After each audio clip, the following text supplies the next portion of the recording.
ሰላም ጤና ይስጥልን በመላው ዓለም የምትገኙ የኢትዮጵያ ኦርቶዶክስ ተዋሕዶ ቤተክርስቲያን የመገናኛ ብዙሃን ተከታታዮች ይህ ዜና ቤተክርስቲያን ነው። ከዜናዎቹ ጋር አብሬያችሁ የምቆየው ሰናይት ባንተ ነኝ።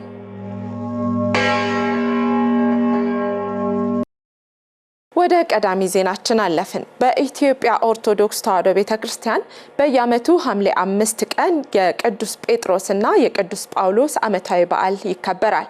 ከቅዱሳን ሐዋርያት ለክርስቶስ መታመንንና መጽናትን ልንማር እንደሚገባም የቤተክርስቲያን መምህራን ገልጸዋል። ፈለጉሽ አሻግሬ ቅዱሳን ሐዋርያት መንፈስ ቅዱስን ተቀብለው ዓለምን ለማስተማር ከመሰማራታቸው በፊት በጾምና በጸሎት በመትጋት የጌታን ፈለግ በመከተል በዓለም ላይ ድል ለመቀዳጀትና የእግዚአብሔርን ጸጋና ጥበብ ለመቀበል ጾመዋል። በመሆኑም ቅዱሳን ሐዋርያት ተልኳቸውን በከፍተኛ ታማኝነትና ጽናት ለክርስቶስ ወንጌል ያላቸውን ፍቅር በፈተና ውስጥም ሳይቀር መከራን በመቀበል እስከ ሞት የታመኑ ሆነዋል። በኩረ ትጉሃን ቀሲስ ምትኩ ከንቲባ በኢትዮጵያ ኦርቶዶክስ ተዋሕዶ መንበረ ፓትርያርክ ጠቅላይ ቤተ ክህነት የትምህርትና ማሰልጠኛ ኃላፊና ሰባኪ ወንጌል አባ ገብረ ማርያም እንደገለጹት ቅዱሳን ሐዋርያት የክርስቶስን ፍቅር የገለጹት ራሳቸውንና ንብረታቸውን አሳልፈው በመስጠት በመሆኑ እኛም የክርስትናን ሕይወት በእውነት በመኖር ቅዱሳን ሐዋርያትን ልንመስላቸው እንደሚገባ ተናግረዋል። ሐዋርያት በአዲስ ኪዳን ሁሉንም ትተው ንብረታቸውን፣ ስልጣናቸውን፣ አባት እናታቸውን፣ ትዳራቸውን፣ ሀብታቸውን ሁሉ ትተው ስለተከተሉት ቅዱስ ጴጥሮስ ሁሉንም ትተን ተከተለ ምን እናገኛለን ብሎ ይል እናንተ በ12ቱ ነገደ እስራኤል ላይ ተፈርዱ ዘንድ በ12ቱ ወንበር ትቀመጣላችሁ አላቸው። ስለዚህ ገንዘብ በመስጠት በስልጣን አይደለም ደቀ መዛሙርቱ ለክርስቶስ ያላቸውን ፍቅር የገለጹት። ብትወዱኝ ትእዛዝን ጠብቁ፣ የክርስቶስን ትእዛዝን መጠበቅ ጠብቀን ደግሞ አርአያ መሆን መከተል፣ በዓላማ መጽናትን እንማራለን። ቅዱሳን ሐዋርያት ከሱ የተማሩትን ለዓለም ለማዳረስ ደግሞ የማቴዎስ ወንጌል ምዕራፍ 28 ቁጥር 19 ላይ ወሮ መሐሩ ሰኩላ ጽናፈ ዓለም ብሏቸው ወደ ዓለም ሁሉ ሂዱ ወንጌልንም ለፍጥረቱ ሁሉ አስተምሩ ብሏቸው ዘዋላ ወደ ዓለም ሁሉ ሂደዋል ማለት ነው ለማስተማር። ስለዚህ መጀመሪያ በእግር የነበረ ከዛ በኋላ ደግሞ በግብር ማለት በማስተማር ከዛ ኢየሱስ ክርስቶስ ደግሞ በመልዕልተ መስቀል ተሰቅሎ ለዓለም ቤዛ ሆኖ እንደሞተ ቅዱሳን ሐዋርያትም በዚህ መስለውታል። ቅዱሳን ሐዋርያት በመካከላቸው የነበረው አንድነትና ፍቅር ለሆኗ ቅድስት ቤተክርስቲያን እድገትና መሰረት እንደሆነም አባቶች ተናግረዋል። ንግግራቸው አንድ፣ ካዜናቸው አንድ፣ ዓላማቸው አንድ፣ አነጋገራቸው አንድ፣ ሐሳባቸው በሙሉ አንድ ጊዜ ፈጽሞ ለቅዱሳን ስለተሰጠች ሃይማኖት እንድትጋደሉ እየመከርኳችሁ እጽፍላችሁ ዘንድ ግድ ሆነብኝ ነው አይደል? ሐዋርያው ደግሞ ተመልሶ ምን አለ? በሐዋርያት መሰረት ላይ ታንጻቸዋል። በማን መሰረት ላይ? በሐዋርያት መሰረት ላይ። ስለዚህ ሐዋርያት ቃላቸው አንድ፣ ዓላማቸውም አንድና አንድ፣ የክርስቶስን ቃል ማስተማር፣ ክርስቶስን ከመውደድ፣ ክርስቶስን ከማምለክ። በቃ ለምን በዚህ በግብረ ሐዋርያ 4ኛው ምዕራፍ ላይ መዳን በማንም የለም አይደል? በክርስቶስ ኢየሱስ በድንግል ማርያም ምልጃ፣ በመላእክት ጥበቃ፣ በጻድቃን በሰማዕታት ቃል ኪዳን ስለሆነ ፍቅራቸውን የገለጹበት እንደኔና እንደ አንቺ ወይም እንደ ዓለም ጧት ተናግረው አንድ ማታ የሚክዱ ሳይሆን የተናገሩትን ከክርስቶስ ፍቅር ማን ለየናል ያሉትን በተግባር የፈጸሙበት ስለሆነ ከሐዋርያት ትልቅ ነገር እንማራለን። ቅዱሳን ሐዋርያት ማህበር ነበራቸው። ማህበራቸው ደግሞ ሁሉም ገንዘባቸው በአንድ ነው፣ ህይወታቸው የሚመሩት በአንድ ነው። አንድና አንድ የክርስቶስን ወንጌል መስበክ ብቻ ነው የነበራቸው ዓላማ። ስለዚህ ማህበራቸውን ጠንካራ ስለነበረ ነው። እነዛ ማህበረ እስጢፋኖስ የሚባሉ 8,000 በውስጣቸው ነበራቸው። ምክንያቱም አንዳንድ ሺህ ተከፋፍለው 8 ማህበረ እስጢፋኖስ ይባላሉ። እነሱ ወደ ዓለም ሁሉ ነው የተበተኑት ከኢየሩሳሌም። ከዛ በኋላ ያ ማህበር ግን አንድነቱን እንደጠበቀ ነው። ሰዎቹ ቢለያዩም የሚያስተምሩት ግን የሚሰሩት አንድና አንድ የክርስቶስን ወንጌል ለዓለም ማዳረስ። ቤተክርስቲያን ዝም ብላ አይደለም በዓል ስታከብር አብነት አድርጋ ነው የምታመጣው። ከዛ በኋላ ለሰዎቹ ከነሱ ህይወት ምን ይማራሉ ብላ ነው ቤተክርስቲያን የምታስተላልፈው። ስለዚህ ከነሱ ምንድነው የምንማረው ካልን አንድነታችን ማጠናከር፣ ኦርቶዶክሳውያን የሆን አንድነታችን አጠናክረን ማገልገል ያለብን አንድ እግዚአብሔር ነው። ምክንያቱም በዚህ ዓለም ኑሮን አንድ እግዚአብሔር የሚያወርሳት መንግስት ለመውረስ ነው። ሌላ ምንም ዓላማ የለውም። መምህራን አባቶች አክለውም ቅዱሳን ሐዋርያት ደቀ መዛሙርትን በማፍራትና የኦርቶዶክስ ተዋሕዶ እምነትን ለሌሎች በማካፈል ትምህርቱን ለትውልድ በማስተላለፍ በኩል ትልቅ አስተዋጽኦ አበርክተዋል ብለዋል። እነሱ ከጌታ ተምረው ደቀ መዛሙርቶቹ ከጌታ ከኢየሱስ ክርስቶስ ለስም አጠራሩ ክብር ይግባው። ለምሳሌ ደግሞ ከሐዋርያ ቅዱስ ጳውሎስ እነ ቲቶ ሐዋርያትን ደቀ መዛሙርትን ከማፍራት አንጻር ኦርቶዶክሳዊ አስተምህሮን ከማስተማር እኛ ከአባቶቻችን አገኘን። እኛ ደግሞ ከኛ በኋላ ለሚመጡት ጄኔሬሽን ወይም ከኛ በኋላ ለሚመጡትን ትውልድ ይህንን እውነት ይህንን የጸጋ በረከት የምህረት ስራን ማስረከብ ማስተላለፍ ይኖርብናል።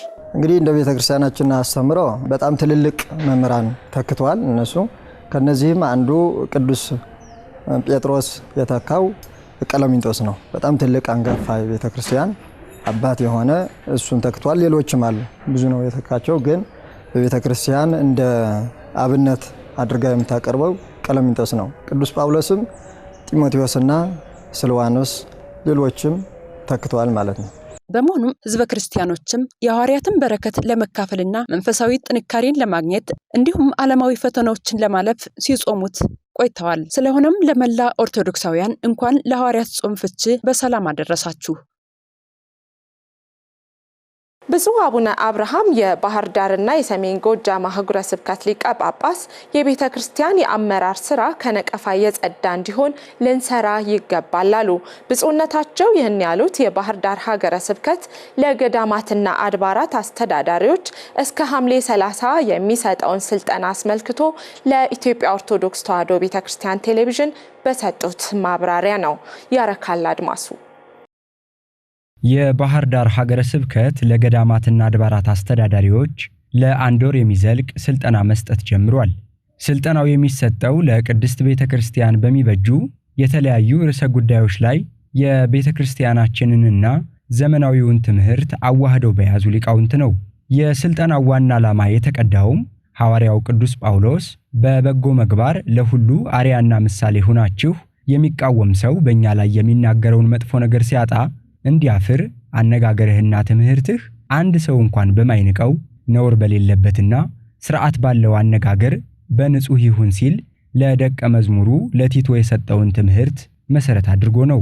ይህንን ስልጠና አስመልክቶ ብፁዕ አቡነ አብርሃም የባህር ዳርና የሰሜን ጎጃም አህጉረ ስብከት ሊቀ ጳጳስ ስልጠናው ያስፈለገበት ምክንያት መልካም አርአያ መልካም ምሳሌ ሆነን ለቅድስት ቤተክርስቲያን መስራት ከምእመናን ጋርም ይበልጥ ለመቀራረብ እንዲቻል ስለመሆኑ ጠቁመዋል። የምንናገረው ንግግር ባሪያነት የሚጠቀስ መሆን አለበት። አኗኗራችን ባሪያነት የሚጠቀስ መሆን አለበት። የምንሰራው ስራ ባሪያነት የሚጠቀስ መሆን አለበት። ይህ እስካልሆነ ድረስ አሁንም የምንመራውና መሪዎቹ ባይድ እንሆናለን። ይሄ ብቻ አይደለም፣ ወበስሩ ነገር በተከናወነ ነገር ነው የሚል ይሁን ዛልወ ነውር ነቀፋ የሌለበት። ታዲያ አሁን ምንድነው የምንሰማ? ነውር የሌለው አመራር ነው እየመራን ያለን ወይስ ነውር ነቀፋ ሰዎች የሚያወጡበት? ነውር ነቀፋ ሰዎች እያወጡ ከሆነ ነውር እንዳይኖረው ምን እናድርግ? ምን እንስራ? ለዚህ ስልጠና ያስፈልጋል። ለዚህ የባለሙያዎች መግቦት ያስፈልጋል። እያንዳንዱ መሪ ከራሱ ዕውቀት ጋራ መጠቀም የሚችልበትን መንገዱን የሚያሳዩ ዘመኑን የሚያስቃኙ ወቅቱን አቅርበው አርቀው ተመልክተው የሚያገናኙ መኖር አለባቸው። ብፁዕነታቸው በዘመናችን ከላይ እስከ ታች የቤተክርስቲያናችን መዋቅር ውስጥ የሚገኘው አመራር ከነቀፋ የራቀ እንዳልሆነ በመጠቆም ስራችን ከነቀፋ የጸዳ እንዲሆን ነው ስልጠናው የተሰናዳው ብለዋል። ትናንትና ተከብራ ተፈርታ የምትኖር ቤተክርስቲያን ባለፈውም ብያለሁ ምን አለች ምን ትል ይሆን ተብላ ሁሉም በጥፍሩ ቆሞ የሚመለከታት ቤተክርስቲያን ዛሬ ላይ አንድ አይደለም በብዙ የሚቆጠሩ ሰዎች ምን እያሏት ነው ካሉስ ለምንድን ነው? ፈጠራ ነው የሚናገሩት? ውሸት ነው? እውነት እስከሆነ የራሳቸው ጉዳይ ብለን ጆሮ ዳባ ብለን ነው መቀመጥ ያለብን ወይስ ችግሩን ሰምተን አላስፈላጊ ክርክርና ውዝግብ ውስጥ ከመግባት ይልቅ በስራ ማሸነፍ ዝም ብለን ስራችንን እየሰራን ለማሸነፍ ጥረት ማድረግ ለዚህ ስልጠና ያስፈልጋል። ብፁዕ አቡነ አብርሃም የቅድስት ቤተ ክርስቲያን አመራር ላይ የሚሰነዘሩ ነቀፋዎች ከእውነት የራቁ እንኳን ቢሆኑ የራሳቸው ጉዳይ ብለን ከመቀመጥ ይልቅ በዝምታ ውስጥ በስራ ለመገለጥ ጥረት ማድረግ እንደሚገባም አመላክተዋል። ተዋጊዋ ማነው? የዚች ቤተክርስቲያን ጸላይ ያለ ማለት ነው። ዲያብሎስ አለ ማለት ነው። ልጆቿ በሃይማኖት በምግባር እንዳይኖሩ ኃላፊዎቿ በመልካም አርአያነት፣ በበጎ አርአያነት፣ በመልካም ምሳሌነት ኃላፊነታቸውን እንዳይወጡ ሌትም ቀንም የሚያሰናክል የሚዋጋት ጸላይ ያለ ማለት ነው። ሰይጣን ዲያብሎስ አለ ማለት ነው። ስለዚህ እሱ እንዲያፍር፣ ነውር እንዳይኖርባት፣ ነውር እንዳይገኝባት መልካም አርአያና ምሳሌ ለመሆን መሪዎች መሰልጠን አለባቸው። የሚባለውንም መስማት በጋራ ምን እናድርግ እንዲህ ተብለናል። እውነት ውሸት ከሆነ ክብራችን ነው፣ ችግር የለውም። እውነት ከሆነ ግን እኛም የምንዋረድበት ይሆናል። እኛ መዋረዳችን አንሶ ደግሞ መዋረድ የሌለባትን ቤተክርስቲያን የሚያዋርድ ይሆናል። ያ ደግሞ ዕዳው በደሉ እኛ ዘንድ ከፍ ስለሚል መስራት ስላለብን ነው። የባህር ዳር ሀገረ ስብከት ከዚህን ቀደም በርካታ ስልጠናዎችን አገልጋዮቹ እንዲወስዱ ማድረጉ የሚታወቅ ሲሆን ከሐምሌ መባቻ ጀምሮ ለአስተዳዳሪዎች ሲሰጥ የሚዘልቀው ይህ ስልጠና ደግሞ በቀጣይም በሀገረ ስብከቱ ገዳማትና አድባራት በልዩ ልዩ ኃላፊነት ላይ የሚገኙ አገልጋዮችን ጨምሮ ለሁሉም አካላት በተዋረድ የሚሰጥ ስለመሆኑ ተጠቁሟል። የርዕሰ ገዳማት ወአድባራት ጣና ቂርቆስ የአባቶችና የእናቶች አንድነት ገዳም የአራቱ ጉባኤያት መጻሕፍት ምስክር ጉባኤ ቤት በባህር ዳር ከተማ የሚያስገነባው የሕክምና መንደር ፕሮጀክት 3.3 ቢሊዮን ብር እንደሚያስፈልገው ተገለጸ። በሀገር ውስጥና በውጭ ዓለም የሚገኙ ኦርቶዶክሳውያን ፕሮጀክቱ እውን እንዲሆን ድጋፍ እያደረጉ መሆኑም ተገልጿል። ያረካል አድማሱ የርዕሰ ገዳማት ወአድባራት ጣና ቅዱስ ቂርቆስ የአራቱ ጉባኤያተ መጻሕፍት ትርጓሜ ምስክር ትምህርት ቤት በባህር ዳር ከተማ የሚያስገነባው የሕክምና መንደር በአይነቱ የተለየ ነው ተብሏል። የገዳሙ ጉባኤ ቤት ሰንፔርሲል ለሰየመው ለዚህ የሕክምና መንደር ግንባታ 30,000 ካሬ ቦታ ከባህር ዳር ከተማ አስተዳደር ሰኔ 19 ቀን 2018 ዓ.ም ተረክቦ ሰኔ 27 ቀን 2018 ዓ.ም የመሰረት ድንጋይ ማስቀመጡ ይታወሳል። የሕክምና መንደሩ ዋና ዓላማ በምህረት እምነትን፣ ዘርንና ማንነትን ሳይለይ ለሰው ልጅ ሁሉ የሚታዘንበት የምህረት ማረፊያ እንዲሆንና ሁለንተናዊ ፈውስ ለመስጠት ነው ተብሏል። ለሀገራችንና ለቤተ ክርስቲያናችን በሱስ እየጠፋውን በልምድ የታሰረውን በኃጢአት የጎሰቆለውን ወጣት ጠግኖ ለቤተ ክርስቲያንም ለሀገርም ሰው ለመፍጠር ነው። ሰው መፍጠር የእግዚአብሔር ዓላማው ስለሆነ በዚህ ምክንያት ሆስፒታሉን መስርተናል። ወንጌልም እንዲፋጠን ገንዘብ ካገኘንበት ደግሞ ወንጌል እንዲፋጠን በተለይም ደግሞ የኢትዮጵያ ኦርቶዶክስ ተዋሕዶ ቤተክርስቲያን ሶስቱ ሰንሰለቶቿ የሚባሉት ክህነት፣ ምንኩስናና ትዳር እነዚህ ሶስቱ እየፈረሱና እየደፈረሱ ስለሆነ ገንዘብ ካገኘን መንፈሳዊ ፕሮጀክት ቀርጸን ከሀገረ ስብከታችን ጨምሮ መላው የኢትዮጵያ ኦርቶዶክስ ተዋሕዶ ቤተክርስቲያን ጉባኤ ቤቶች ወይም ብፁዓን አባቶች በተቀበሉንና በር በከፈቱልን መንገድ እየሄድን ከሌሎች ጉባኤ ቤቶች ጋር በመሆን ሶስቱ የቤተ ክርስቲያን እየተሰበሩ ያሉት ልጅ አስተዳደግና ኦርቶዶክሳዊ ትዳር፣ ክህነት፣ ምንኩስና እንዲጠገኑ ከዚህ ሆስፒታል በሚገኘው ገንዘብ እንሰራበታለን። ዓለምን ደግሞ በሕክምና እናገለግልበታለን። ይህ ዓላማችን ነው። ፕሮጀክታችን የሚያካትታቸው ይዘቶች የመጀመሪያው መልቲ ትራውማ ሴንተር አለው። መልቲ ትራውማ ሴንተር ማለት ምን ማለት ነው? ብዙ ጉዳቶች የደረሱበትን ሰው አንዴ የሚታከምበት ሴንተር ማለት ነው። የምንገነባው እዚህ ቦታ ሆስፒታል ብቻ ሳይሆን ይሄ ሜዲካል ቪሌጅ ነው፣ ወይም የሕክምና መንደር የሕክምና ምድር ነው የምንመሰርተው። ይሄ ቦታ አንድ ሆስፒታል የምናቆምበት ሳይሆን የሕክምና ክፍለ ከተማ በሉት ብላችሁ እዚህ ላይ የምናቋቁመው ሕክምና ያለበት የሕክምና መንደር ነው እንጂ ነጠላ ሆስፒታል አይደለችም። ርዕሰ ሊቃውንት ቆሞስ አባ ገብረ ኪዳን ግርማ የርዕሰ ገዳማት ወአድባራት ጣና ቅዱስ ቂርቆስ የአባቶችና የእናቶች አንድነት ገዳም የአራቱ ጉባኤያተ መጻሕፍት ምስክር መምህር እንደተናገሩት የሕክምና መንደሩ ሀገር በቀል ሕክምና እንዲሁም ኮሌጅና የምርምር ማዕከልንም ያካተተ ይሆናል ብለዋል። ቤተ ክርስቲያናችን በመድኃኒት ቅመማ እና አባ ጊዮርጊስ የእጽዋትን ጠባይ የጻፉት መጽሐፍ ነበረ። ያንን የኢትዮጵያ ስልጣኔ መልሰን ኢትዮጵያ ውስጥ የመድኃኒት ምርምር እንግዲህ ታውቃላችሁ፣ በዓለም አቀፍ ደረጃ የኢትዮጵያ ሰው እየሄደ የሚታከምባት ሀገር ንገሩኝ እስኪ አንዲት። ብዙ ሰው የሚሄድባት ታይላንድ ትመስለኛለች። ለምንድን ነው ብትሉኝ ሁለት ነው ያቺ ሀገር ያደረገችው። አንደኛ በእንክብካቤ ዶክተሮቿ ኃይለኞች ናቸው፣ በጣም ጎበዞች ናቸው። እንክብካቤ በማድረግ አያሸማቅቁም። ሁለተኛ ደግሞ ሀገር በቀል መድኃኒቱን አዘመኑትና ወደ ዘመናዊ ሕክምና ቀይረው ሕክምናቸው በደንብ የላቀ ሆነ። እኛም የኢትዮጵያን እነ ዳማከሴን ጭምር አሰልጥነን የኢትዮጵያ ትልቅ ሕክምና እናደርጋቸዋለን ማለት ነው። የመጨረሻው ለሀገር የሚያዝኑ የኢትዮጵያን ሕዝብ የሚያገለግሉ ቀለም፣ ዘር፣ ጎጥ፣ ሃይማኖት ሳይለዩ ሰውን ሁሉ አዝነው የሚያገለግሉ የሕክምና ባለሙያዎችን የምንመርቅበት የሜዲካል ኮሌጅ ሴንተር ደግሞ አለን። የሕክምና ትምህርት ቤት አለን ማለት ነው። ታዲያ ይህ የሕክምና መንደር ፕሮጀክት እውን ለመሆን 3.3 ቢሊዮን ብር ኢንቨስት ማድረግን የሚጠይቅ መሆኑ ተጠቁሟል። የሕክምና ቪሌጁ ተሰርቶ ለመጠናቀቅ 9 ዓመታትን ይፈጃል። ሁሉም ተሰርቶ ለማጠናቀቅ አሁን በወጣው በጀት 3.3 ቢሊዮን የኢትዮጵያ ብር ይፈጃል። ቀጥሎ ሕክምናውን የሕክምና ሴንተሩን ሆስፒታሏን አንዷን ሴንተር ሰርቶ ለማጠናቀቅ በግምት ከ2 ዓመት እስከ 3 ዓመት ሊፈጅ ይችላል ማለት ነው። ሰርቶ እንደተጠናቀቀ ስራችን እንጀምራለን ማለት ነው። ከዚህ ባሻገር በጉባኤ ቤቱ የሚገነባው ይሄው ፕሮጀክት በመጪው መስከረም የግንባታ ስራው በይፋ እንደሚጀመርም ተጠቁሟል።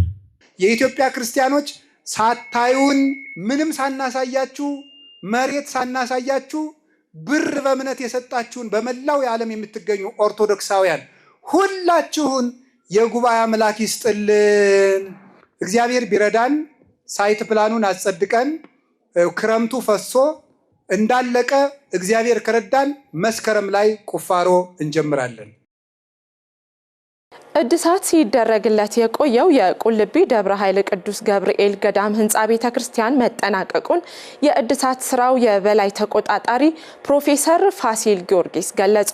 መጋቤ ምስጢር ሳህሉ አድማሱ በምስራቅ ሐረርጌ ሀገረ ስብከት የቁልቢ ደብረ ኃይል ቅዱስ ገብርኤል ገዳም ህንፃ ቤተክርስቲያን የረጅም ዘመን ዕድሜ ያለው መሆኑን ተከትሎ በህንፃው ውስጣዊና ውጫዊ ገጽታ ላይ የመፍረስ ምልክት ያሳየ በመሆኑ የኢትዮጵያ ኦርቶዶክስ ተዋሕዶ ቤተክርስቲያን ቅዱስ ሲኖዶስ በአስቸኳይ የእድሳትና የጥገና ስራው እንዲከናወን ባስተላለፈው መመሪያ መሰረት የእድሳትና የጥገና ስራው ሲከናወን የቆየ መሆኑን የገለጹት የጥገና ስራው የበላይ ተቆጣጣሪ ፕሮፌሰር ፋሲል ጊዮርጊስ የመፍረስ ጉዳቱ አስጊ ደረጃ ላይ እንደነበር ለዜና ቤተ ክርስቲያን ዝግጅት ክፍል ገልጸዋል። እንደዛ አይነት ግዙፍ የሆነ ረጅም ዘመን የቆየ ህንፃ በየጊዜው ተከታታይ እድሳትና ክትትል ይፈልጋል። ሆኖም ግን ያው ያ በሚገባው ደረጃ ባለመሰራቱ በተለያዩ ጊዜያት ጉዳቶች ደርሰውበታል። የጉዳቱን አይነት እንግዲህ ባጭሩ ለመግለጽ አንደኛው ከአናቱ ከጉልላቱ ብንጀምር ጉልላቱ ላይ ያሉት መስቀሎች ያው በብረትም የተሰሩ ስለሆኑ በዝገት ምክንያት የተለጠፈበት የተበየደበት አካባቢ ሁሉ የመላቀቅ አለ። ከሱ ዝቅ ስንል ይሄ ጉልላቱ ዶም የምንለው በኮንክሪት የተሰራው ዶም ውሃ ማፍሰስ ጀምሯል፣ በጊዜ ብዛት ማለት ነው። ውሃ ደግሞ በእኛ ስራ በጣም አስቸጋሪና ለመቆጣጠር በጣም የሚያስቸግር ነገር። የውሃው የሰረገ መግባት ምንን አስከተለ? ዶሙ በጊዜው በጥሩ መልክ የተሰራ በሞዛይክ የተለበጠ ቢሆን የለበሰም ቢሆን ያ ሞዛይክ አንድ ባንድ እየተቀረፈ የመውደቅና በተለይ አንዳንድ ጊዜም ሙከራ ተደርጎ ነበር ለማደስ አመሳስሎ ለመስራት። ያ ልክ እንደ ቆሰለ ገላ ለብቻ ይለያል። አሁን ማንኛውም ሰው በተፈጥሮ አይኑ እንዲህ ሆኖ ጠጋ ብሎ ካላየ የማይለያቸው ብዙ ችግሮች ያጋጥሞታል ማለት። ከዛ ወረድ ስንል ጣሪያው ራሱ በኮንክሪት የተሰራ ነው። ያ ኮንክሪት የተወሰነ ፍሳሽ ተደርጎለታል። ነገር ግን እንደዚህ አይነት በዚህ መልክ የሚሰሩ ፍሳሾች ቢያንስ በየ10 ዓመቱ እድሳት ይፈልጋሉ። ትንንሽ ችግሮች በጊዜው ካልተፈቱ ጉዳታቸው ከፍተኛ መሆኑን ፕሮፌሰር ፋሲል ጊዮርጊስ አክለው አብራርተዋል።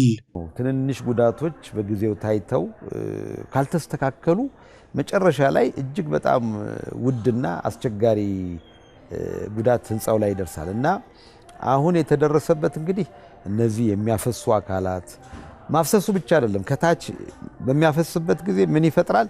ስዕላቱ በሙሉ የመበላሸት እዚህ ዶሙ ስር ያለውም ግድግዳ የመሰነጣጠቅ ነገር በሚሰነጣጠቅበት ጊዜ አንድ የምናየው ትልቅ ችግር ምንድነው? ሲሚንቶ ራሱ ከላይ እየወረደ ሰው ላይ ሊወድቅ ይችላል።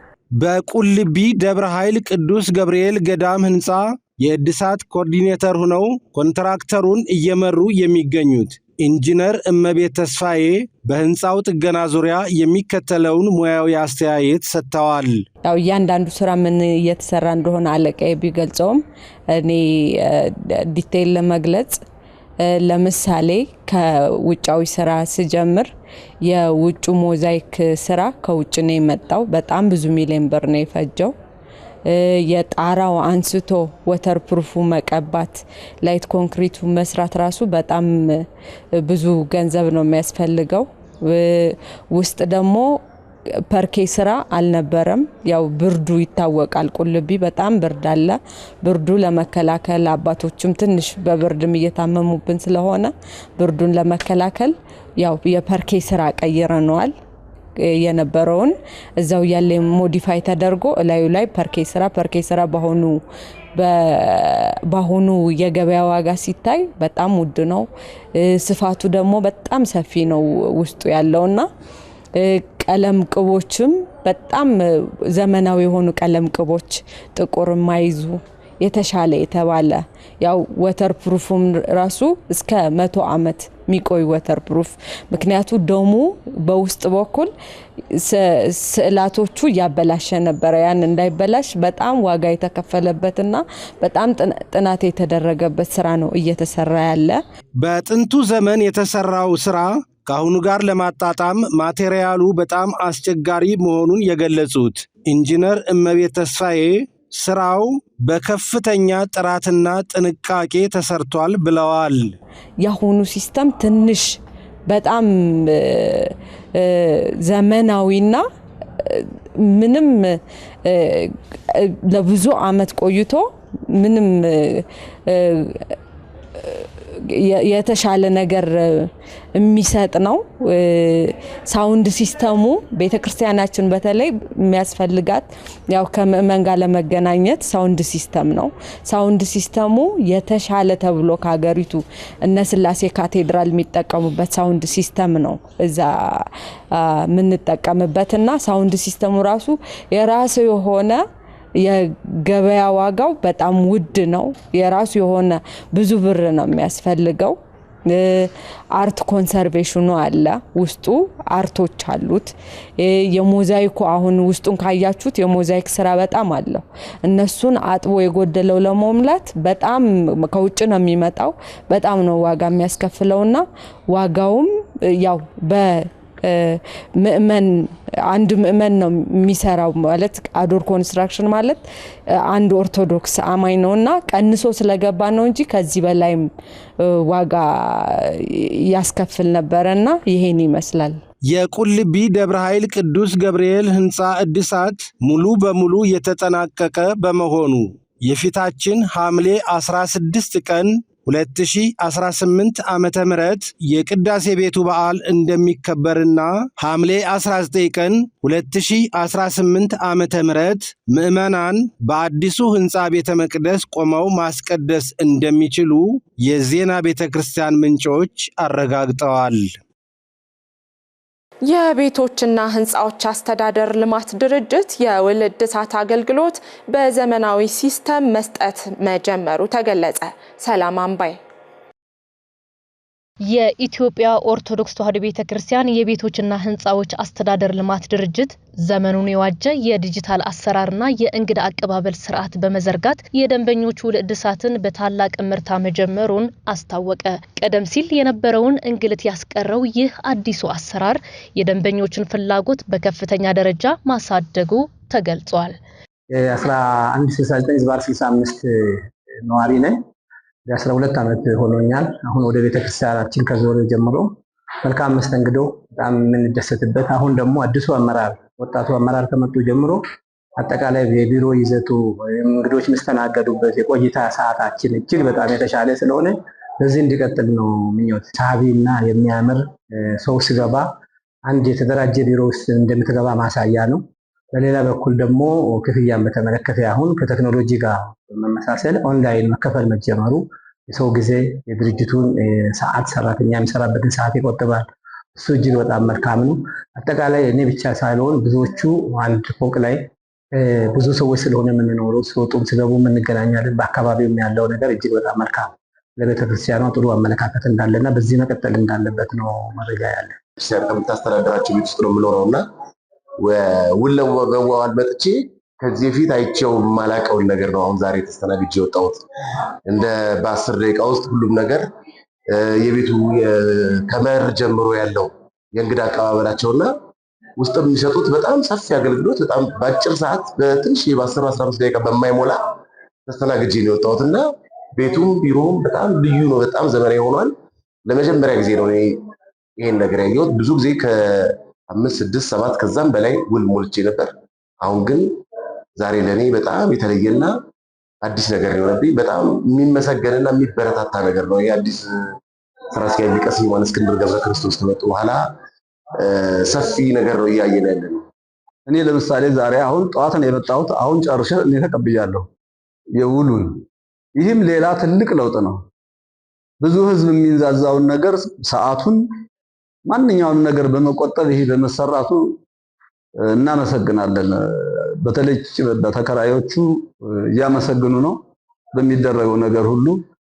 ከመንትያ ህንፃዎች ውስጥ ነው ያለነው እኛ። በመንትያ ህንፃዎች ውስጥ የሚደረጉት ነገሮች ለውጥ ፓርኪንግ ጋር በተያያዘ ስንጠይቅ የሚሰጠው መልስ ወዲያውኑ ዳይሬክት ወዲያውኑ መልስ ይሰጣል።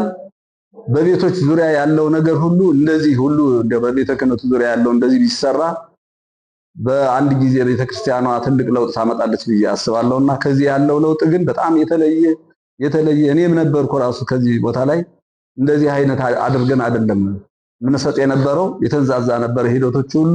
አሁን ትልቅ ነገር ለውጥ መጥቷል። በዚህም እናመሰግናለን። ተቋሙ እያከናወነው ያለውን ደረጃውን የጠበቀ የእንግዳ አቀባበል ስርዓትና በበጎ አድራጊዎች አስተባባሪነት የተከናወነው የቢሮዎች መታደስ ዘመኑን የዋጀ አገልግሎት ለመስጠት አስችሏል ሲሉ ተጠቃሚዎቹ ጨምረው ገልጸዋል። በጣም ነው እንግዲህ ጥሩ መስተንግዶ ነው ያገኘሁት። ቆይቻለሁኝ እኔ እዚህ ህንጻ ስኖር በጣም ቆይቻለሁ። ያው ሁሌ እንዋዋላለን። ዘንድሮ በሚገርም ፍጥነት በሚገርም መስተንግዶ ነው የተስተናገድኩት። ቢሮ በጣም አምሯል። የእውነት ቢሮ መስሏል። በጣም ቆንጆ ነው የሆነው። እኔ ተደንቄያለሁ።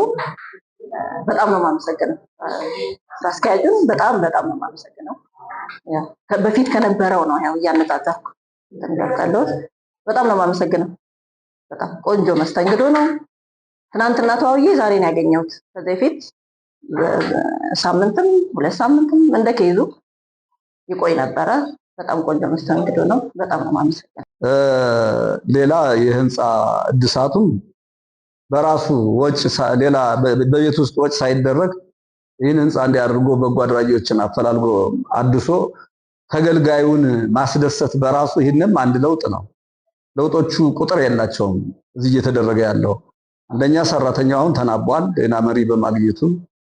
ሁለተኛ ደረጃ ስንጠይቅ ስራ አስኪያጁ ወዲያውኑ መልስ ከመስጠት ያለፈ ለነገ ወዲያ እንደዚህ ብላችሁ ነው የሚባል ነገር የለምና ስራ አስኪያጁንም እናደንቃለን፣ ስራ ባልደረቦችንም እናደንቃለን። እኔ ደስተኛ ነኝ በተደረገው ነገር። ሌላው ትንሽ አንዳንድ ነገር የተደረገው የዚህ እስካሁን ድረስ መጥቶ ተደርጎ ስለማያውቅ ለበርካታ ጊዜ ለበርካታ ዓመታት የቆየ የቤት ኪራይ በመሆኑ አሁን የተደረገው አንድ ጊዜ ትንሽ የሚያስደነግጥ ይመስላል። ግን ይህም ቢሆን ተመጣጣኝ ነው። ተመጣጣኝ ክፍያ ነው። የቆየ በመሆኑ ነው። የቆየ በርካታ ጊዜ ቤቱ ከተመለሰ ጊዜ ጀምሮ ኪራይ አልተጨመረም። አሁን ብቻ ነው የተጨመረው። ይህም ቢሆን ብዙዎቹ ደስ ብሏቸዋል። ብዙዎቹ ሰዎች ተከራዮች አይ ተመጣጣኝ ነው ብለው ደስ ብሏቸዋልና በዚህም ደስተኞች ነን እና እናመሰግናለን። ድርጅቱ በዚህ አሰራር እንዲቀጥል እንዲበረታታ ይደረግ እላለሁ። የራሴ ማሳሰቢያ ነው። እግዚአብሔር ይስጥልኝ። እቅድ የአንድን ተቋም ዘላቂ ህልውና ለማረጋገጥ ከሚያስፈልጉ አሰራሮች መካከል ተጠቃሽ በመሆኑ ትኩረት ሊሰጠው እንደሚገባ ባለሙያዎች ገለጹ። መምህር መዝገቡ ጌታቸው እግዚአብሔር አምላክ 22ቱን ስነ ፍጥረት ሲፈጥር በእቅድ እንደፈጠራቸው የጊዜ ቦታ፣ የስነ ፍጥረት ቅደም ተከተልና ሌሎች ሁኔታዎችም እግዚአብሔር በእቅድ የሚሰራ አምላክ መሆኑን በተገቢው ያሳዩናል።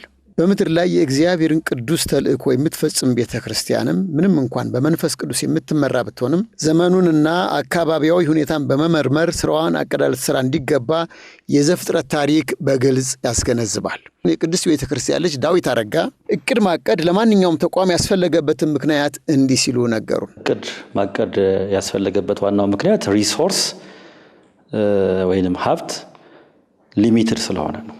ሀብት ውስን ስለሆነ ነው። ጊዜ ውስን ነው፣ ገንዘብ ውስን ነው፣ መሬት ውስን ነው፣ የሰው ሀብት ይሄ ማለት ክህሎቱ ልምዱ ውስን ነው። ስለዚህ ሀብት ውስን ስለሆነ ግዴታ መታቀድ አለበት። ሀብት ውስን ባይሆን ኖሮ እቅድ አያስፈልግም ነበር። ስለዚህ በአንድ ቀን ውስጥ 24 ሰዓት ነው ያለው፣ በአንድ ወር ውስጥ 30 ቀን ነው ያለው። ገንዘብ ደግሞ ውስን ነው። ስለዚህ ግዴታ እቅድ መታቀድ አለበት ማለት ነው። ያንን ሪሶርስ ወይንም ያንን ሀብት ለተወሰኑ ስራዎች ብቻ ነው መዋል የምንችለው ማለት ነው። ስለዚህ ሀብት ውስን ባይሆን ኖሮ እቅድ ባላስፈልገ ነበር። ስለዚህ የሀብት ውስንነት ነው አንደኛ እቅድ እንድናቅድ የሚያስችለን ማለት ነው። ሌላው ደግሞ እቅድ ያስፈለገበት ዋናው ምክንያት ሰዎች አቅማቸውን አሟጣው ስራቸውን እየሰሩ ነው አይደለም የሚለውን ነገር የምናውቀው እቅድ ስናቅድ ነው። ስለዚህ የእቅድ ደግሞ ሌላኛው አስፈላጊነት ሰዎች አንደር አቺቭ እንዳያደርጉ። ምክንያቱም እቅድ ከሌለ ሰዎች ስራ ሊሰሩ ይችላሉ፣ ግን የሰሩት ስራ በሚጠበቀው ደረጃ ነው የሚለውን ነገር ላንረዳ እንችላለን ማለት ነው። ስለዚህ ያንን ለማድረግ ግዴታ እቅድ ያስፈልጋል ማለት ነው። ስለዚህ ሌሎችም በርካታ ምክንያቶችን መግለጽ እንችላለን፣ ግን በዋናነት አንደኛ ሀብት ውስን ነው፣ ሁለተኛ ደግሞ ሰዎች ያላቸውን ክህሎት ያላቸውን ልምድ በአግባቡ አሟጣው መጠቀም እንዲችሉ ማቀድ አለብን። ሌላው ደግሞ በስነ ልቦና ትምህርት ወይንም በእኛ ኦርጋናይዜሽናል ቢሄቪየር በምንለው አንድ ነገር ሜጀር ካልተደረገ ካልተለካ ሰዎችን ማነሳሳት አይችልም። አንድ ተቋም ለሰራተኞቹ እንደየምድብ ደረጃቸው ኃላፊነትን ከሰጠ በኋላ በየጊዜው የክትትልና ግምገማ ስራን በማስከተል የየስራው ኃላፊዎችን መቆጣጠር አስፈላጊው የእቅዱን ሂደት መመዘኛ መሳሪያ ነው ይላሉ። ሰዎች እቅዳቸውን ካወቁ በኋላ እቅዱ መተግበሩ መረጋገጥ መቻል አለበት። ያ ደግሞ የሚረጋገጠው ራሱን የቻለ የክትትልና ግምገማ ቡድን መኖር መቻል አለበት። እንደየተቋሙ ይለያያል። አንዳንድ ተቋማት ላይ ራሱን የቻለ የስትራቴጂክ ሰፖርት የሚባል መምሪያ አለ። ያ ተቋም እቅዱን ማስፈጸሙን የሚከታተል መምሪያ ነው። አንዳንዶች ጋር ደግሞ የክትትልና የግምገማ እንዲሁም የለርኒንግ ይጨምሩበታል። ምክንያቱም እቅዱ ሲተገበር የተፈጠሩ ችግሮች ካሉ እነሱ እንደ ትምህርት ለርኒንግ ፖይንት ተብሎ ይወሰዱና ለነሱ የሚሰራላቸው ኬዝ ስቶሪዎች አሉ። ለምሳሌ እቅዱ ካልተሳካ ሌላ ሀገረ ስብከት ሌላ ቦታ ያስተት እንዳይደገም ኬዝ ስቶሪዎች ይሰራሉ። እንዲህ አይነት እቅድ ታቃቅዶ ይሄ ሀገረ ስብከት በዚህ መንገድ ሄዶ አልተሳካለትም፣ ስለዚህ ሌሎች ሀገረ ስብከት ደግሞ ተመሳሳይ ችግር ውስጥ እንዳይገቡ ማለት ነው፣ ሀብት እንዳይባክን ይረዳል ማለት ነው። ስለዚህ እስከዚህ ድረስ ነው በዓለም ያሉ ተቋማት የሚጨነቁት የሚሰሩት። ስለዚህ የክትትልና የግምገማ ስራ አስፈላጊ ነው ለአንድ ተቋም። ምክንያቱም የታቀደው እቅድ መተግበሩን የምናረጋግጠው ስንከታተል ስንገመግም ነው። እቅዱ ታቅዷል፣ ስለዚህ እቅዱ መተግበር አለበት ማለት ነው። ያ ካልተተገበረ ሰዎች ሊቀጡ ይገባል። አሁን በዓለማዊ እኮ ባሉት ተቋማት እኮ እቅዳቸውን ማስፈጸም ባለመቻላቸው ምክንያት እኮ ብዙ ሰራተኞች እኮ ይሰናበታሉ በየተቋሙ እና እያንዳንዱ ተቋም እኮ ፐርፎርማንስ ማኔጅመንት ሲስተም አለው። የሰራተኞችን እቅድ መፈጸሙን የሚያረጋግጡበት የአፈጻጸም ስርዓት አላቸው። አፈጻጸሙን የሚለካ ስርዓት አላቸው። ስለዚህ ያ በዛ ስርዓት በየሳምንቱ፣ በየወሩ፣ በየ3 ወሩ፣ በየ6 ወሩ፣ በየአመቱ እቅዱ መፈጸሙን ይረጋገጣል ማለት ነው። ከዛ የደሞዝም ጭማሪ ይሁን እድገትም ይሁን የሚመጣው ከእቅድ አፈጻጸሙ ጋር በተገናኘ ነው። አንድ መሪ አካባቢውን በተገቢ ሁኔታ በመቃኘት በተቋሙ እየተደጋገሙ ለሚከሰቱ ጥፋቶች ጊዜ ወስዶ ተገቢውን በጀት በመመደብ ፈጣን መፍትሄ ሊያመጣ ይገባል ሲሉ ሙያዊ ሐሳባቸውንም አክለው ሰንዝረዋል። እውነት ነው። አሁን ፓተርን ሪኮግኒሽን የምንለው እንደውም አንድ ተቋም ቀድሞ ማወቅ ያለበት ነገር ነው። አንድ ነገር ሲደጋገም ለምሳሌ ችግር ነው። ለምሳሌ በቅድስት ቤተክርስቲያን በየጊዜው እየተደጋገሙ የሚመጡ ችግሮችን እያየን ነው። ስለዚህ ይሄ ምን እንለዋለን? በስትራቴጂክ ቲንኪንግ we call this pattern recognition። ስለዚህ አንድ ነገር እየተደጋገመ ሲመጣ ይሄ የሚያሳየን ምንድነው? መፍትሄ ይፈልጋል ማለት ነው። ስለዚህ ያለንን ሀብት ወደዛ ልናዞር ያስፈልጋል ማለት ነው። ስለዚህ ለምሳሌ ፓተርን ማለት ደግሞ ደጋግሞ የሚመጣ ነገር ማለት ነው። ስለዚህ የአንድ መሪ አንዱ ትልቁ ኮንቴክስት ሴንሲንግ ብለን ያስቀመጥነው ሁኔታዎች እየተደጋገሙ ሲመጡ እነዛ ነገሮች መፍትሄ ያስፈልጋቸዋል ማለት ነው። ሌላው ደግሞ ምንድነው? አንድ ነገር ደጋግመን ሰርተን ውጤት ካላመጣን ያ የምንሰራውን ስራ ማቆም መቻል አለብን። ይሄ ኢንሳኒቲ የሚሉት ነው ፈረንጆቹ ማለት ነው። አንድ ሰው ደጋግሞ አንድን ስራ ሰርቶ ውጤት ማያመጣ ከሆነ ቆም ብሎ ማሰብ አለበት። እየሄደበት ያለው መንገድ ትክክል አይደለም ማለት ነው። ስለዚህ በቅድስት ቤተክርስቲያንም አሁን በተለምዶ የምንሰራቸው ስራዎች አሉ። እነዚህ ስራዎች የሚፈልገውን ውጤት እያመጡ ነው ወይ? የሚፈልገውን ውጤት እያመጡ ካልሆነ የምንሰራቸው ስራዎችን ተመልሰን መቃኘት አለብን። ሌላ ደግሞ ውጤት የሚያመጣ አሰራር መተግበር መቻል አለብን ማለት ነው። ስለዚህ ካልሆነ ኢንሳኒቲ ነው የሚሆነው። ደጋግሞ አንድ ነገር መስራት ችግሩን አይቀርፈውም፣ ግን ራሱ ተደጋጋሚ የሆነ ተመሳሳይ የሆነ ውጤት ያመጣል ማለት ነው። እኔም በቅድስት ቤተክርስቲያን ባለኝ ሙያ የራሴ እንዳሰሳስ አድርግ ያየሁት ነገር ይሄንን ነው። የምንሰራቸው ስራዎች በተደጋጋሚ ዘመኑን ይዋጁ አይደሉ። ዘመኑን ይዋጁ ካልሆነ ምንድነው ማድረግ ያለብን? ይሄን ለመቀየር what can we do differently to address this issue የሚለውን ነገር ማየት አለብን። በመጨረሻም ዜና እረፍት የእማሆይ ትርሲተ ወልድ ስርዓተ ቀብር ብፁዓን አበው ሊቃነ ጳጳሳት በተገኙበት በሰበታ ቤተ ደናግል ጌቴ ሰማኒ ማርያም ገዳም ተፈጸመ። ዲያቆን ቴዎድሮስ ፍስሐ በሰበታ ቤተ ደናግል ጠባባት አንድነት ገዳም ከ40 ዓመታት በላይ ያገለገሉ እማሆይ ትርሲተ ወልድ ስርዓተ ቀብራቸው ብፁዕ አቡነ ሳዊሮስ የመንበረ ፓትርያርክ ጠቅላይ ቤተ ክህነት ዋና ስራ አስኪያጅ፣ የደቡብ ምዕራብ ሸዋና የሸገር አህጉረ ስብከት ሊቀ ጳጳስ፣ ብፁዕ አቡነ ዲዮስቆሮስ የቅዱስ ሲኖዶስ ዋና ጸሐፊ፣ የራያ ሀገረ ስብከት ሊቀ ጳጳስ፣ ብፁዕ አቡነ ገብርኤል የምዕራብ ሸዋ ሀገረ ስብከት ሊቀ ጳጳስ፣ የሰበታ ቤተ ደናግል ጠባባት ገዳም መናንያን መነኮሳይትና የአካባቢ ምዕመናን በተገኙ በት ተፈጽሟል። እማሆይ ትርሲተ ወልድ የሰበታ ቤተ ደናግል ጠባባት ገዳም ከ40 ዓመታት በላይ ያገለገሉ ሲሆን በተወለዱ በ90 ዓመታቸው በሐምሌ 2 ቀን 2018 ዓ.ም ከዚህ ዓለም ድካም አርፈዋል። እማሆይ ትርሲተ ወልድ ለ40 ዓመታት በገዳሙ በትህትና ሲያገለግሉ የነበሩ ትሁት እናት የነበሩ መሆናቸውን በስርዓተ ቀብራቸው ላይም ተገልጿል። ዓመታት በዚህ ገዳም ሲያገለግሉ ቆይተው በተወለዱበት በ90 ዓመታቸው የሐምሌ 2 ቀን 2018 ዓ.ም ከዚህ ዓለም ተለይተዋል። በዕለቱም ትምህርተ ወንጌል በብፁዕ አቡነ ገብርኤል የምዕራብ ሸዋ ሀገረ ስብከት ሊቀ ጳጳስ የተሰጠ ሲሆን ብፁዕነታቸው በዮሐንስ ወንጌል ምዕራፍ 14 ቁጥር 3 ላይ ያለውን ቃል ዳግመኛ ወደ እናንተ እመጣለሁ እኔ ወዳለሁበትም እሰበስባችኋለሁ የሚለውን ኃይለ ቃል መነሻ በማድረግ ሁላችንም ሰማያዊ ተስፋ የምንጠባበቅ መሆናችንን አስገንዝበዋል። ጌታችን አምላካችን መድኃኒታችን ኢየሱስ ክርስቶስ በመዋዕለ ሥጋዌው በማቴዎስ በዮሐንስ ወንጌል ምዕራፍ 14 ቁጥር 3 ላይ እመጽእ ካይበ ወነሳክሙ ከመታሉ ሀባሃሎ ኩአነ ዳግመኛ ወደ እናንተ እመጣለሁ ፈጽሞ አልተዋችሁም እኔ እሰበስባቸዋለሁ የሚል ታላቅ ቃል ለደቀ መዛሙርቱ አስተምሮ ነበረ። ይህንን ቃል በደንብ አድርገን ስናስተውለው የቤተ ክርስቲያን ማረፊያ የነፍሳት ማረፊያ መጨረሻችን የት እንደሆነ አምላካችን ኢየሱስ ክርስቶስ እኛን ከመውደዱ የተነሳ ከራሱ ጋር እንደሚያኖረን እቅፉን እንደሚያወርሰን እንደማይተወን በሞት እንደሚሰበስበን ማረፊያችንን ቁልጭ አድርጎ አቅጣጫችንን ማረፊያችንን መጨረሻችንን የሚያሳየን ታላቅ ቃል ነው።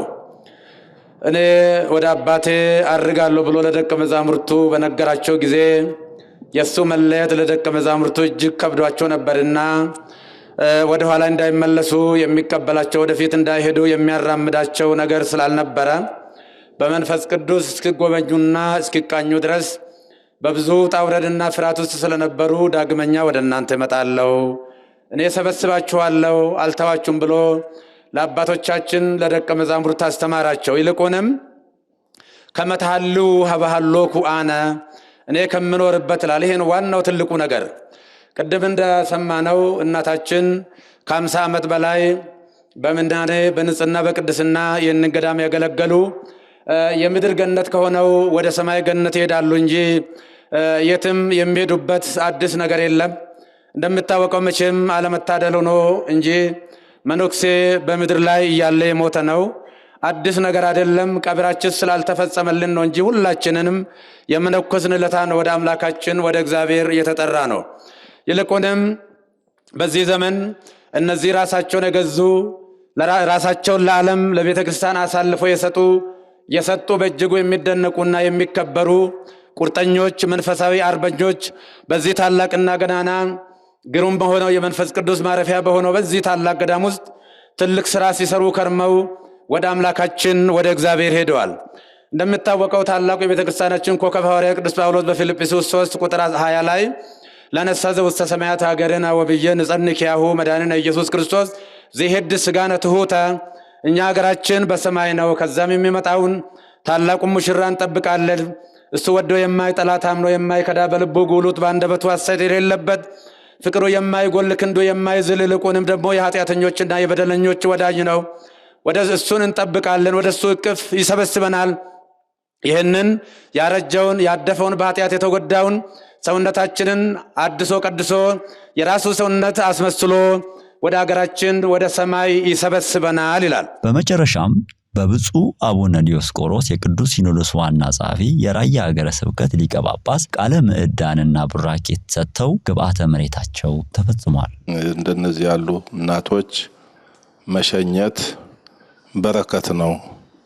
እድሜ ልካቸው 40 ዓመት ገዳም ኑሮ ገዳምን ማገልገል በተሰጣቸው ጸጋ ገዳማውያኑ መነኮሳያትን እያበረቱ እየመከሩ እንዲሁም እየጸለዩ ትልቅ የጸሎት የበረከት እናት እንደነበሩ ያው ከአገልግሎታቸው ከአኗኗራቸው እንረዳለን። ገዳማውያኑ መነኮሳያትም እግዚአብሔር ነው ይጠብቃችሁ፣ ገዳሙንም ይጠብቅልን። አቡነ ዘበሰማያት የድጓው መሐንዲስ በመባል የሚታወቁት የቤተ ክርስቲያን ዋልታ የሆኑት መላከ ሰላም ቀለመ ወርቅ አሰፋ በርካታ ሊቃነ ጳጳሳትን ያስተማሩ አባት ነበሩ። እኚህ ታላቅ ሊቅ ከዚህ ዓለም ድካም አርፈው በቆቦ ደጋጎ ደብረ ሰላም መድኃኔዓለም ቤተ ክርስቲያን ሥርዓተ ቀብራቸው ተፈጽሟል። የታላቁን አባት የሕይወት ታሪክ መምህር ጌታቸው በቀለ እንደሚከተለው አሰናድቶታል።